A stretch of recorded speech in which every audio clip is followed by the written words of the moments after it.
Hello दोस्तों, astro shock prediction में आपका स्वागत है। Good morning. सुबह के लगभग 6:30 बजे है और आज मैं प्रस्तुत कर रहा हूँ प्री मार्केट रिपोर्ट। आज तारीख है 16 मई 2024, यानी गुरुवार, निफ्टी का एक्सपायरी का दिन। इस दिन क्या हो सकता है, कौन से लेवल्स इंपॉर्टेंट है सपोर्ट या रेजिस्टेंस के, कौन सी न्यूज़ फ्लो इंपॉर्टेंट है, वर्ल्ड मार्केट में क्या हो गया है, इन सभी के बारे में हम लोग डिस्कस करेंगे। शुरू करने से पहले चैनल के डिस्क्रिप्शन बॉक्स में बिलो द टाइटल डिस्क्लेमर रखा है, उसको कृपया पढ़ी जानिए। एज पर डिस्क्लेमर, ये एजुकेशनल प्रोग्राम है। इसके तहत जो भी मैं बोल रहा हूँ ये मेरी पर्सनल राय है, मेरी खुद की राय है। आपके प्रॉफिट या लॉस, लाभ या हानि के लिए मैं और मेरा चैनल जिम्मेदार नहीं रहेंगे, रिस्पॉन्सिबल नहीं रहेंगे, ये प्लीज नोट करके रखिए। मेरा एस्ट्रो स्टॉक प्रेडिक्शन चैनल सिर्फ और सिर्फ यूट्यूब पे ही अवेलेबल है, बाकी कहीं भी नहीं, ये भी नोट करके रखिए। चलिए दोस्तों, शुरू करेंगे। दोस्तों, गिफ्ट निफ्टी लगभग अभी सुबह 6:30 बजे 85 पॉइंट प्लस में दिखा रहा है, यानी 85 पॉइंट प्लस में गैप अप ओपन होने के संकेत दे रहा है गिफ्ट निफ्टी, यानी अच्छा खासा गैप अप ओपन होने के संकेत दे रहा है। लेकिन मुझे लग रहा है ये बहुत कम गैप अप हो रहा है और इस डर की वजह से हो रहा है कि कहीं एफआई ऊपर के लेवल से फिर से सेलिंग ना शुरू करे, क्योंकि वैसे देखा जाएगा तो जबरदस्त वर्ल्ड मार्केट के क्लूज है। कल अमेरिकन मार्केट लगभग 350 पॉइंट यानी 350 पॉइंट प्लस में क्लोज हो गए, डाउ जोन्स, और ऑल टाइम हाई लगाया दोस्तों। जी हाँ, आपने सही सुना। जब अमेरिकन मार्केट 1000 पॉइंट नीचे था एक महीने पहले, तब हम लोग ऑल टाइम हाई के पास थे। अभी 1000 पॉइंट कवर होके अमेरिकन मार्केट ने ऑल टाइम हाई लगाया, लेकिन हम लोग अभी बहुत नीचे है। लगभग लगभग हम लोग 600-700 पॉइंट नीचे है ऑल टाइम हाई से, और ये सिर्फ और सिर्फ इलेक्शंस की वजह से हो गया है। अगर इलेक्शंस नहीं होते तो हम लोग जबरदस्त बढ़ते थे, ऑल टाइम हाई क्रॉस करके अभी 23,000 तक जा सकते थे। लेकिन इलेक्शन की वजह से हम लोग पीछे पड़े हैं दोस्तों, क्योंकि ये डर का माहौल है अभी भी मार्केट में कि 4 जून यानी अगले महीने कौन सा रिजल्ट आएगा, बहुमत आएगा या नहीं, या त्रिशंकु होगा या नहीं। इस डर की वजह से एफआई भी कंटिन्यूस सेलिंग में है और हमारा मार्केट टोटली डीआई की ओर, डीआई ने जो सपोर्ट दिया है उसके ऊपर डिपेंड हो गया है। क्योंकि चाइना का मार्केट मैंने बोला था कल सस्ता है, इसलिए इधर का इन्वेस्टमेंट दूसरी मार्केट में जा रहा है दोस्तों, क्योंकि यहाँ अनसर्टेनिटी है, यानी अभी क्या होगा मालूम नहीं। जब 4 जून के बाद अगर कोई अच्छा फैसला आता है, वन वे कांग्रेस या ऑल टाइम कांग्रेस या एनडीए, त्रिशंकु नहीं, वन वे आता है, तो एक अच्छी बढ़त मार्केट में देखी जा सकती है। तब तक ये ऐसा ही टाइम पास माहौल रहेगा। इंडिया विक्स 20% के आसपास ही है, 20 के पास ही है, 20 के पास, घटने का नाम नहीं ले रही है। लेकिन पिछले 2-3 दिन से कंसोलिडेशन चल रहा है मार्केट में। निफ्टी के एक्सपायरी में भी ये हुआ, बैंक निफ्टी के एक्सपायरी में भी हुआ। अभी निफ्टी के एक्सपायरी में आज गुरुवार को क्या होगा ये देखना पड़ेगा। ठीक है, टाइम पास करके कॉल राइटर पुट राइटर बहुत पैसा कमा रहे हैं, और call option put option buyers को लॉस हो रहा है दोस्तों। डॉलर इंडेक्स और 10 साल की बॉन्ड यील्ड अमेरिकन मार्केट में काफी कम हो गई है, और ये अच्छी बात है वर्ल्ड मार्केट के इक्विटीज के लिए। एशियन मार्केट ठीक ठाक है।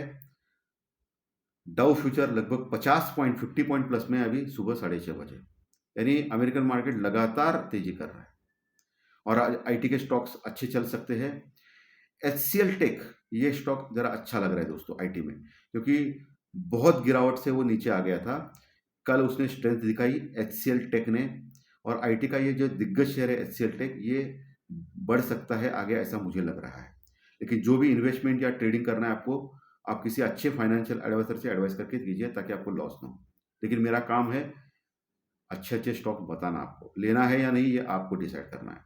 सो एचसीएल टेक अच्छा लग रहा है मुझे आईटी में। ओके, तो इसके ऊपर आपको ध्यान रख सकते हो। बाकी आज आईटी के शेयर्स रैली कर सकते हैं, क्योंकि कल जो अमेरिकन मार्केट में इन्फ्लेशन का फिगर आ गया, ओके, डाटा आ गया इन्फ्लेशन का, वो एज पर एक्सपेक्टेशन से अच्छा था, यानी घटा हुआ था। एक्सपेक्टेशन क्या था, घट के आना चाहिए था, और उससे भी अच्छा आ गया इन्फ्लेशन फिगर। इसलिए अमेरिकन मार्केट कल जबरदस्त तेजी किया, क्योंकि जून की पॉलिसी में अभी एक होप जाग गई कि फेड शायद रेट ऑफ इंटरेस्ट घटा सकता है। ओके, सो उनका इन्फ्लेशन डाटा अच्छा आ गया। हमारा इन्फ्लेशन डाटा 2 दिन पहले रिलीज हो गया, वो भी अच्छा था। इसके बावजूद भी हम लोग ऊपर जाने के लिए तैयार नहीं है, क्योंकि इम्पोर्टेंट जो लेवल है सपोर्ट रजिस्टेंस है वहां आ गए दोस्तों हम लोग, इसीलिए मार्केट टाइम पास कर रहा है, ये आप ध्यान में रखें। क्योंकि इंडिया विक्स लगातार अभी भी कूल ऑफ नहीं हो रहा है और एफआई लगातार सेलिंग कर रहा है। कल फॉरेन इन्वेस्टर्स यानी एफआई ने लगभग 2800 करोड़ यानी 2800 करोड़ का माल कैश में सेल किया, बहुत बड़ी क्वांटिटी में। और वही डीआई ने, डोमेस्टिक इन्वेस्टर्स यानी हमारे म्यूचुअल फंड ने अच्छी बाइंग की और 3800 करोड़ यानी 3800 करोड़ का माल कैश में बाई किया डीआई ने, यानी एफआई की सेलिंग से भी ज्यादा बाइंग की। इसके बावजूद भी market flat to negative close हो गया और ये थोड़ा खराब लग रहा है। डीआई ने एफआई की सेलिंग से भी ज्यादा खरीदा, इसके बाद भी मार्केट डाउन हो गया और इसकी मेन वजह थी एचडीएफसी बैंक, जो लगातार पिछले कई दिनों से गिर रहा है और कल तो 20-30 रुपए एक ही दिन में गिर गया दोस्तों। क्योंकि हमेशा सब लोग मानते हैं कि एफआई के पास एचडीएफसी बैंक का शेयर बहुत मात्रा में है और वो क्या करते हैं, एचडीएफसी बैंक जो है उसका वेटेज ज़्यादा है निफ्टी और बैंक निफ्टी में, तो उसको अगर सेल किया, वो माइनस में चला गया तो मार्केट बढ़ने का नाम नहीं लेगा। या रिलायंस इंडस्ट्रीज, इन कुछ स्टॉक के ऊपर एफआई ने फोकस किया है ताकि मार्केट निरंतर बढ़े ना और नीचे जाए। लेकिन डीआई क्या कर रहा है, डीआई सपोर्ट कर रहा है मार्केट को ऊपर जाने के लिए। तो एचडीएफसी बैंक एक बहुत बड़ा प्रॉब्लम है बैंक निफ्टी और निफ्टी में दोस्तों, या निफ्टी में भी इंक्लूड है और बैंक निफ्टी का तो दिग्गज शेयर है। ओके, तो ये समस्या आ रही है। कल क्रूड ऑयल वही है, हल्का सा बड़ा है, 83-84 के पास ही है क्रूड ऑयल, कोई समस्या नहीं है। पुट कॉल रेशो अगर देखा जाए तो निफ्टी का पुट कॉल रेशो 0.92 है, यानी एक के नीचे कंफर्टेबल है, कोई समस्या नहीं है। और वही निफ्टी बैंक निफ्टी का पुट कॉल रेशो 0.66 के पास पुराना है, आज से नया आएगा। मुझे लग रहा है कि 0.70 के आसपास ही बैंक निफ्टी का पुट कॉल रेशो रहेगा, जो काफ़ी नीचे ओवरसोल्ड के आसपास है। ठीक है, तो ये सब कुछ मैंने आपको विस्तार पूर्वक बोल दिया है दोस्तों। सो अभी लेवल्स पे आते हैं। तो लेवल्स कौन से ऊपर इंपॉर्टेंट है जिसके ऊपर आज आपको काम करना है।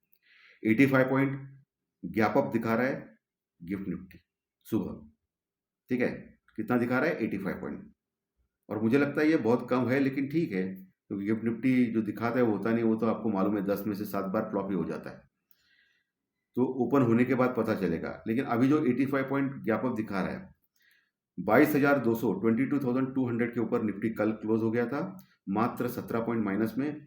और वही बैंक निफ्टी 47,700 के नीचे यानी 47,685 के आसपास क्लोज हो गया था, लगभग 172 पॉइंट माइनस में। आज जो गैप अप हो रहा है इसका मतलब निफ्टी कहीं जो इंपॉर्टेंट रेजिस्टेंस यानी रुकावट लेवल है वहां तक जाएगा, यानी 22,280 से लेके 22,320 का लेवल। कहाँ, 22,280 से लेके 22,320, 22,280 से लेके 22,320 यहाँ ओपन होने के बाद जा सकता है, जो गैप अप दिखा रहा है बड़ा। तो आपको क्या करना है, पहला इंपॉर्टेंट देखना है कि 22,320 को क्रॉस करता है या नहीं, 22,320 को। अगर क्रॉस किया 22,320 को और सस्टेन रहा तो ऊपर के लेवल्स मिलेंगे। अगर सस्टेन नहीं रह पाया, 22,320 के ऊपर जाने में नाकामयाब रहा, नीचे आ गया, तो वही आप पुट ले सकते हो स्टॉप लॉस के साथ। लेकिन 15 मिनट रुकना पड़ेगा भाई, जल्दबाजी नहीं करना है। नीचे आ गया तो अलग लेवल्स मिलेंगे, अभी ऊपर के लेवल डिस्कस करते हैं। 22,320 के ऊपर गया तो आप कॉल ले सकते हो, सीधी सी बात है, स्टॉप लॉस के साथ। जो भी करना है स्टॉप लॉस या हेजिंग के साथ करें, क्योंकि मार्केट का भरोसा नहीं। 22,320 के 22,320 के ऊपर गया निफ्टी, तो अगला टारगेट हो सकता है निफ्टी का 22,380 का, 22,380 का। वहाँ फिर से रेजिस्टेंस खा सकता है 22,400 के पास, 22,400 के पास अच्छी कॉल राइटिंग है, यानी फिर से 22,380 से लेकर 22,420 के जोन में आएगा, जो कॉल राइटर का जोन है। रेजिस्टेंस जबरदस्त है वहाँ। फिर वहाँ ऊपर नहीं जा पाया तो वहाँ फिर पुट आप ले सकते हो स्टॉप लॉस के साथ। उसके ऊपर गया तो फिर 22,500 का लेवल आज ही आ सकता है, 22,500 का लेवल, ये आप ध्यान में रखना है। नीचे का लेवल, नीचे 22,280 के ऊपर नहीं जा पाया और नीचे आ गया, तो नीचे आने के बाद आज का जो क्लोजिंग है 22,000 का, वो इंपॉर्टेंट रहेगा, उसके नीचे नहीं जाना चाहिए। उसके पहले एक सपोर्ट है 22,250 का, अभी गैप अप हो गया, होने वाला है, ऐसा सोच के मैं बोल रहा हूँ। अभी 22,200 के ऊपर क्लोज हो गया है, 22,280 के पास ओपन होता है तो 22,250 का एक नीचे आ गया तो एक सपोर्ट है, हल्का सा सपोर्ट है। उसके नीचे आज कल का जो क्लोजिंग है निफ्टी का 22,200 का 22,200 का, वहाँ एक सपोर्ट ले सकता है निफ्टी इनकेस नीचे आता है तो। और 22,170 के नीचे अगर जाता है गलती से तो बड़ी फॉल है मार्केट में। अगर 22,170 का सपोर्ट लेके ऊपर ही आता है तो वहाँ आप कॉल ले सकते हो स्टॉप लॉस के साथ। लेकिन 22,170 नीचे ब्रेक करता है तो फिर 22,150 पहला टारगेट, उसके नीचे 22,100 से लेके 22,120। मैं मान रहा हूँ कि 22,100 का एक जबरदस्त सपोर्ट आज निफ्टी में मिलेगा। Okay, as per option data जो दिख रहा है मुझे 22,100 यानी 22,100 का एक रॉक बॉटम सपोर्ट है। और 22,080 के नीचे 22,080 22,080 के नीचे अगर गया तो फिर बहुत वीक हो जाएगा निफ्टी। लगभग 22,050 नीचे का टारगेट, उसके नीचे 22,000 इंपॉर्टेंट सपोर्ट। 22,000 के पास अच्छी पुट राइटिंग है, फिर वहां सपोर्ट का प्रदान करेगा निफ्टी अगर नीचे आता है तो। अगर 22,000 तोड़ देता है और 15 मिनट टिक देता है तो फिर भगवान भरोसा है निफ्टी। फिर 22,950 या सॉरी 21,950, 21,900, 21,800 ये लेवल तुरंत आ सकते हैं। ये बोलना मेरा कर्तव्य है क्योंकि कभी भी मार्केट में कुछ भी हो सकता है, क्योंकि 20 वीक्स है, अभी भी कम नहीं हो रहा है, इसके लिए मैं बोल रहा हूँ। ये सब लेवल मैंने आपको क्लियर कट निफ्टी के बोल दिए। चलिए बैंक निफ्टी, क्योंकि आज एक्सपायरी है निफ्टी का, इसके लिए मैंने ये लेवल्स इंपॉर्टेंट बता दिए। बैंक निफ्टी के लेवल्स, बैंक निफ्टी 22,685 के आसपास क्लोज हो गया, 22,700 के नीचे 22,700 सॉरी 22,000 बोल रहा हूँ यार, 47,700 के नीचे क्लोज हो गया बैंक निफ्टी। कहाँ? 47,700। आज जो गैप अप दिखा रहा है इसका मतलब 200 पॉइंट का गैप अप हो सकता है बैंक निफ्टी में। तो ऐसे केस में क्या होगा, बैंक निफ्टी जो इंपॉर्टेंट रेजिस्टेंस यानी रुकावट लेवल है बैंक निफ्टी में, वहां तक जाने की कोशिश करेगा। कहां तक? 48,000 के लेवल तक, 48,000 तक। लेकिन 48,000 का लेवल मेक और ब्रेक है, बहुत बड़े लेवल पे रेजिस्टेंस है, रुकावट है, क्योंकि वहां कॉल रेटिंग अच्छी खासी हो गई है बैंक निफ्टी में। सो जब तक 48,000 से लेके 48,200 ये 200 पॉइंट का दायरा तोड़ के 48,200 के ऊपर 15 मिनट के चार्ट पे टिकता नहीं है बैंक निफ्टी, तब तक बैंक निफ्टी में सेल ऑन राइज है। 48,000 से लेके 48,200 के बीच में आपको देखना है, मुआयना करना है, वॉच करना है। अगर क्रॉस नहीं हो पा रहा है 48,200 के ऊपर तो वही आप पुट ले सकते हो स्टॉप लॉस के साथ। अगर 48,200 क्रॉस किया तो फिर आज के दिन ही 48,500 550 के लेवल आ सकते हैं बैंक निफ्टी में, क्योंकि काफी दिन से कंसोलिडेट कर रहा है बैंक निफ्टी, एक तेजी के लिए या बहुत बड़ी गिरावट के लिए तैयार हो रहा है। सो ऊपर के लेवल आ गए, 48,200 तोड़ दिया तो फिर 48,500 550 लेवल पहले, उसको भी तोड़ दिया तो फिर 49,000 का लेवल आज के सत्र में देखा जा सकता है। ये लेवल्स के ऊपर बोल रहा हूं मैं। अगर तोड़ा नहीं तो वही आप पुट ले सकते हो स्टॉप लॉस के साथ। नीचे 47,500 एक रॉक बॉटम सपोर्ट है बैंक निफ्टी में, जहां अच्छी पुट राइटिंग है। 47,450 के नीचे फिसलता है तो फिर पुट ले सकते हो स्टॉप लॉस के साथ। फिर 47,200 तक जा सकता है बैंक निफ्टी, और 47,200 के नीचे गया तो फिर 47,000 का एक मजबूत सपोर्ट बैंक निफ्टी में है, जहां अच्छी पुट राइटिंग है। और उसके नीचे तो 46,450 से लेकर 46,650 ये जो लेवल है, एरिया है, बहुत बड़े सपोर्ट का काम करेगा, जो मल्टी मंथ मल्टी ईयर का लो है। ये है एरिया जहां जबरदस्त सपोर्ट है, स्ट्रॉन्ग। ये मैं क्यों बोलना चाहता हूं, क्योंकि कुछ भी हो सकता है मार्केट में। 47,000 के नीचे खिसल गया बैंक निफ्टी तो इसके लिए मैंने ये लेवल दिया आपको। उसके नीचे फिर 46,800 एक अच्छा सपोर्ट है, उसके नीचे फिर आप ये मैंने बोला 46,450 से लेके 46,650 ये एरिया बहुत मजबूत सपोर्ट है, जहाँ आने के बाद 90% चांस है वहां से बाउंस बैक करेगा बैंक निफ्टी। 10% चांस मेरे भी हाथ में नहीं है, मार्केट है, कुछ भी हो सकता है। तो दोस्तों, लेवल, सपोर्ट, रेजिस्टेंस, स्टॉक, सब कुछ मैंने क्लियर कट आपको बोला है। ठंडे दिमाग से काम करें, कम से कम लॉट में काम करें, अपना कैपिटल का ख्याल रखें, और जो भी है स्टॉप लॉस या हेजिंग से काम करें। धन्यवाद, फिर मिलेंगे दोपहर के कार्यक्रम में, फाइनेंशियल एस्ट्रोलॉजी के कार्यक्रम में। Thank you very much.